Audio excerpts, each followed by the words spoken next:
দলিল খতিয়ান থাকুক বা না থাকুক, জমি বাঁচবে এই দুটি প্রমাণ থাকলেই। জেনে নিন বিস্তারিত। জমির মালিকানা নিয়ে জটিলতা ও প্রতারণা আজকাল খুব সাধারণ বিষয় হয়ে উঠেছে। অনেকেই মনে করেন আজকাল দলিল ও খতিয়ানই জমির মালিকানা প্রমাণের একমাত্র উপায়। তবে বাস্তবে এমন দুটি গুরুত্বপূর্ণ প্রমাণ রয়েছে যা থাকলেই আপনি দলিল বা খতিয়ান ছাড়াই আপনার জমির মালিকানা নিশ্চিত করতে পারবেন। সাফ কবলা দলিল।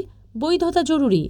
জমি কেনার সময় দলিল থাকলেই যথেষ্ট নয়, দলিলটি হতে হবে সাফ কবলা।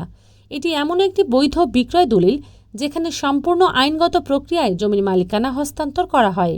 অনেকেই কর ফাঁকি দিতে হেবা দলিল ব্যবহার করেন, যা কেবল নির্দিষ্ট 14টি রক্তের সম্পর্কের মধ্যেই বৈধ। এর বাইরে হেবা দলিল বাতিল হতে পারে, ফলে ভবিষ্যতে জমির ওপর আপনার অধিকার আইনি জটিলতায় পড়তে পারে। নাম্বার 2, ওয়ারিশ সনদ। উত্তরাধিকার সূত্রে মালিকানা নিশ্চিতকরণ। যদি আপনি উত্তরাধিকার সূত্রে জমির মালিক হন, তাহলে বৈধ ওয়ারিশান সনদ থাকা আবশ্যক। এই সনদে পরিবারের সব সদস্যের নাম থাকতে হবে।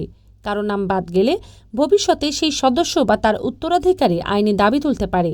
ওয়ারিশান সনদ সংগ্রহ করা যায় ইউনিয়ন পরিষদ চেয়ারম্যান, পৌর মেয়র বা সিটি কর্পোরেশনের ওয়ার্ড কাউন্সিলরের কাছ থেকে। সনদ তৈরির সময় সব তথ্য সঠিকভাবে উপস্থাপন জরুরি।